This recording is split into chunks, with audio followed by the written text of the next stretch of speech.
I'm Don Berwick. I'm a pediatrician by training. I was the founding president and chief executive officer of the Institute for Healthcare Improvement, a nonprofit in Boston, Massachusetts, where I'm now a senior fellow and president emeritus of IHI. In the interim, I was the administrator of the Centers for Medicare and Medicaid Services for a time in the Obama administration. I'm also a panelist with the Zetema project. I'm sorry to say, but I think the federal government's response to the pandemic, at least from the White House, was somewhere between bad and awful. Federal agencies are trying hard to do the right thing, but the president has really not given us the leadership we need. Due to his failure to act soon enough, we fell way behind in the curve of adaptation to the coronavirus threat. We fell behind on keeping people safe and at home. We fell behind on our diagnostic equipment, or personal protective equipment. It could have been a far better story. The idea that we would have an administration that weakens CDC or criticizes the World Health Organization or takes money away from towns and cities to devote to helping people stay healthy, that's very, very unwise. And it's time to change that public policy and commit as a nation to the best possible public health system we can arrive at. Democrat or Republican, the advice I'd offer is, in a time of crisis like this, especially a pandemic, honor science, not politics.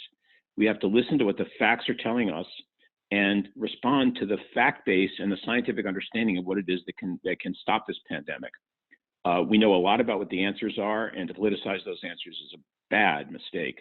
There are also uncertainties, and I'd say to both sides of the aisle, we have to be patient and resilient because minds will change, facts will change, and we need to be able to keep up with what the best facts are. But honor the science. The virus does not respect politics, it respects nature. For my entire career, I've been focused on trying to help reform and improve the American healthcare system, which needs a lot of reform and improvement. I think there are 4 basic changes we needed, every one of which is reflected in the trouble we're seeing in the coronavirus pandemic. The first is universal coverage. We're a country that has not promised healthcare as a human right yet, and we pay the price for that. People are left out, they fall behind, they suffer from tremendous burdens of cost and from risk, and we're seeing that in the coronavirus.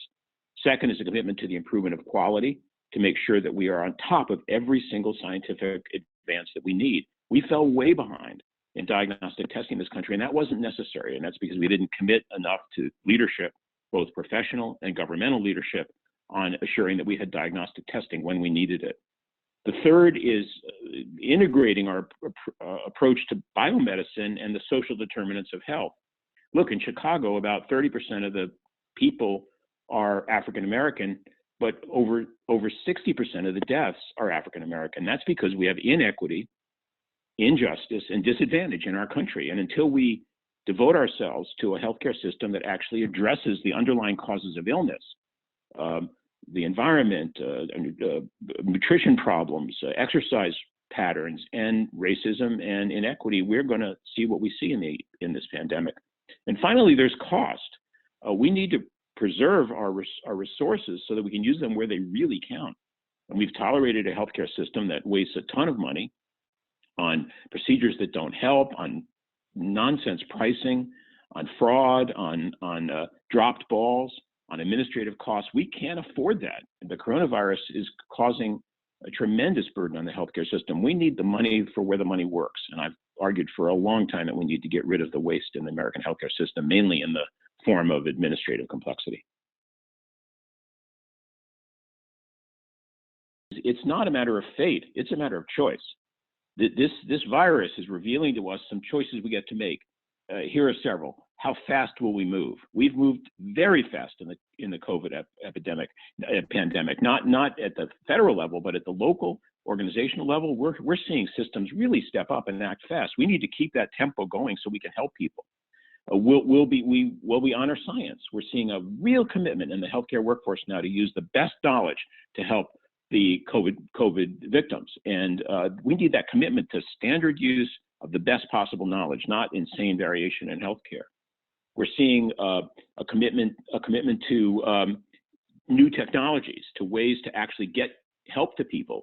We get care now at home just because of the COVID crisis that we would have required visits that it turns out aren't necessary. We need to understand how to use technology as our servant. We need to honor the workforce. Healthcare workforce safety has not been the priority it should be, and it really is now. And you know, my own daughter is practicing without sufficient personal protective equipment, and that's terrible. We need to end that, not just for COVID, but for the future. Protecting the workforce is necessary to have a healthcare system we need. And I think maybe most importantly of all is equity. We are seeing inequity play out in the COVID pandemic, selective injuries to people in poverty, to racial minorities, to people who are otherwise excluded, to the incarcerated people in our country. Isn't it time to stop that? Shouldn't we learn from this pandemic as a kind of wake up that unless we work on equity, people suffer, and that should not happen on our watch. I hope we can take those lessons and put them to work.